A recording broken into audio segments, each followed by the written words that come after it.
more because every lie you say, it gets deeper and then deeper. And then the mistrust keeps coming out more and more because when the government either whatever they're saying, is trying to twist the truth and whatever. I just don't think they can hold the Band-Aid on the wound much longer. So we had that real eerie moon a week and a half ago, the wolf blood moon. Remember that? Oh, yeah. That was creepy. What was it called? Wolf blood moon? Am I saying that right? Yeah, I think, the blood, yeah. It was. Like an omen. It was like an omen. I don't know. I know you're into conspiracies. I'm into conspiracy and the paranormal. But it's just been, even before I found out some information I found out last week from a friend of mine was privy to some information. Again, I had the general contact me. I had the guy who was with the CIA contact me. And, it's funny, two different people, two parts of the country, two different occupations, and they're telling me pretty much the same thing. And that's when I start thinking. And then my other source out of North Carolina says some stuff, and it all just kind of fits a puzzle. And like I said, again, a lot of people on my show, it's been guessed. I hate to say it. I'm not trying to make anybody look bad, or even a lot of the listeners, that they keep telling me, oh, I'm too hard on about UFOs and aliens, that they're just warm, fuzzy, and they want to serve man. And I keep thinking about that one Twilight Zone series.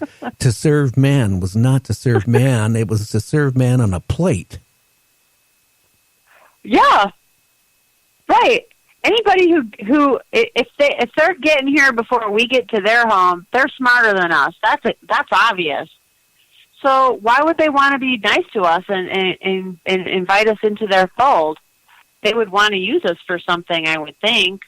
Yeah. Again, this is going to sound bad, but don't we eat everything that's below us? I mean, we eat insects. Yeah. We eat cattle. We eat deer. We eat fish. We eat everything, right? We even eat certain parts of this country, yet they'll still eat, humans. I mean, or you put a ship and let it sink with about 10 people in a lifeboat with no food, and somebody's kind of, hurt. Well, if they have no food, all of a sudden they look like food. People are cannibals. And it makes me wonder, again, these warm, fuzzy orbs gives off aliens might just look at us as a Big Mac. Did you ever hear of the Malthusian theory? No, I have not heard that one. Well, it's kind of related, kind of unrelated. It's basically it's more than a theory. It's about overpopulation and how the rate that we're growing. If you look at the Malthusian graph, the rate that we're growing, it's exponentially way faster than it was maybe 200 or 300 years ago. And in another decade or two, we're going to have 20 billion people in the world. And at some point, somewhere around 20 billion to 30 billion, we cannot grow enough food to exist. So, again, is that why we're here? Are we their crop, as you're saying? Is this the Malthusian theory? Is this the solution to the Malthusian theory? Lash out the aliens, and they can come and pick us like we're ears of corn? Or, like how, you start off with 2 cows, and then all of a sudden you have 4, and one day you have a herd, and then all of a sudden you got a couple hundred cows. I mean, maybe that's what we are. We're nothing more than, I hate to say it, cattle. But I don't know. I don't want to alarm people and get people upset. I mean, we don't know what's going on. That's the whole problem. We don't.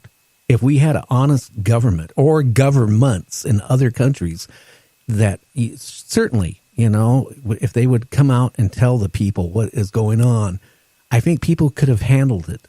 But if something happens where all of a sudden something major happens, I just don't think people could handle it. Do you?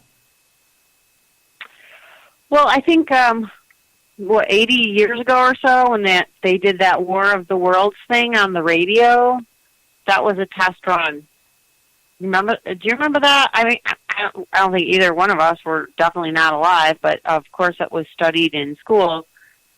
When that radio host did, he read from War of the Worlds, H.G. Wells' War of the Worlds, and how the aliens have landed, and he broadcasted it on the radio. And even though it was just a story, he did it like it was a newsreel, and the whole entire country went under panic. Oh, yeah. Orson Welles did that, too. He purposely planned that to come, because it was another major radio show. McCarthy and whatever it was on. And he purposely made sure that it came on, his show came on when they went to commercial, because they knew people at that point, just like TV, right? A commercial, you flip the channel and see what else is on. And that's when he started his little program. And the people, because of that extra 2-3 minutes, didn't hear his disclaimer that this was a radio play. It's not real, right? They didn't hear that part. They only heard what was going on. And there was people, literally, there was a farmer in the Midwest that actually killed his family, then himself, because he was so terrified about these aliens, what they were doing to, humans, that he thought it'd be better for him to kill his own family, for they wouldn't have to go through that. Now, you know what? Nowadays, if somebody did that person that did that play or radio or TV show, if people did that, they would be in prison for the rest of their life. I mean, instead it made Orson Welles famous. But, it scares me because people reacted then. Now, maybe they weren't as educated as we are now. But again, I think way the economy is, the world events going on, people deep down know that there's earth changes going on. And they're nervous about it. At least the older people are. Maybe the young people don't care at that age yet. They don't care. But a lot of people are worried about all this stuff. And maybe if the government came out and told us the truth, maybe that's why the government isn't doing it, because they don't think we could handle it. Well, I think most people could, but there's always going to be loose cannons no matter what. I mean, just, look at this whole, border thing. I mean, there's all kinds of loose cannons on both sides of it coming out of the woodwork. I mean, it's like, I can't believe this. The people are getting so emotional. And if they're getting emotional about that, what would they get emotional about if there were aliens? I don't know. I got a funny feeling if the government came out honestly and said they're aliens, even on Earth right now, looking like me and you, I wonder, again, I go back some of like the Outer Limits, the Twilight Zone, some of those series, all of a sudden you start looking at your neighbor, right? And you go, oh my God, yeah, that guy is real weird. That family is real weird. They're aliens, right? I got a funny feeling people would start freaking out about, if their neighbors, their friends, and a lot of mistrust would be going on really fast. And look what happened of all timing, okay? In the last 2 weeks, the last week especially, talking about disclosures, here's a guy getting killed at Area 51 tonight. I mean, that's all it's going to do is burn the fire even hotter right now. Yeah. Yeah, you're absolutely right. And why is he going there? He should have known that was not a safe place to look for answers to your questions. Again, they've got the Million Man March, they got the Women's March, they've got Black Lives Matter, they got the La Raza march. They got all these marches for all these different special interests. Why don't they have an alien truther march? Why don't We Believe march, whatever you want to call it, and storm the Capitol? I mean, everybody else is doing it. Why wouldn't that catch on? Well, I think it's time that we start getting answers. And I got a funny feeling some of this disclosure we're going to hear. And I was thinking about this all day long. I think some of the stuff that some of these people think that this disclosure is going to come out very shortly is the the burning ball, the thing that's going to prove that aliens exist, it could be nothing more also than disinformation to make all these people that are, they think like I think, what you think, to make us look bad. And even though what the news did cover all of this, I saw it on Tucker. You saw it, you heard about it through friends. So even though this has got some traction, you would think that something like this would be on the cover of every newspaper, every magazine ever. And what does it get? It gets 5 minutes here, 3 minutes here, and then now the story's starting to tame down. And I don't know. I mean, I don't subscribe to Time Magazine, but my work, for some reason, I get the magazine through my work. And every cover is, the same old thing. Trump and Pelosi, Trump this, Trump. Why wouldn't this be on the cover? This week, this is not on the cover. You would think this would be on the cover of every magazine. Nope. So why isn't this getting the kind of attention it deserves? It's a really big story. I don't know. Maybe because some of the people are involved in it. It could be, all the big publishing companies, the news companies, the high up officials. I have no idea. It's really funny, but it's certainly, every day you go on the news, it's about I hate to say it, the damn fence, the fence.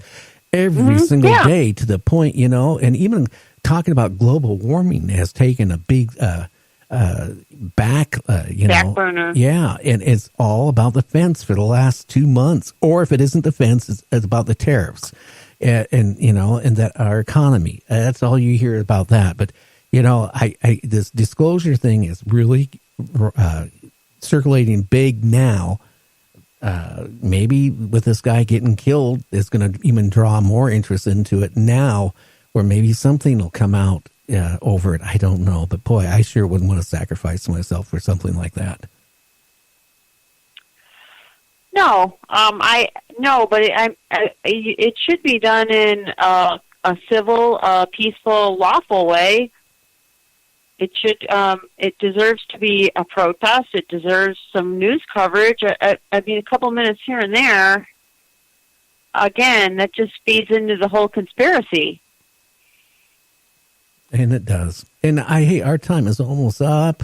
And I'm sorry I had to interrupt you about that news report. But why don't you tell people about your books?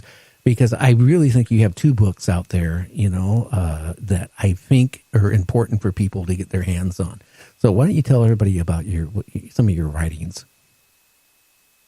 Well, I have 7 novels. My last 2 are the bestseller and the sequel, and they are, again, if you like alien conspiracy, you will definitely like these last 2.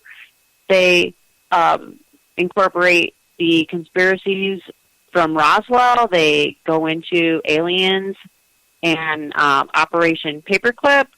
They go into Nazis and aliens and the weapons that they had during World War II. They go into genetics.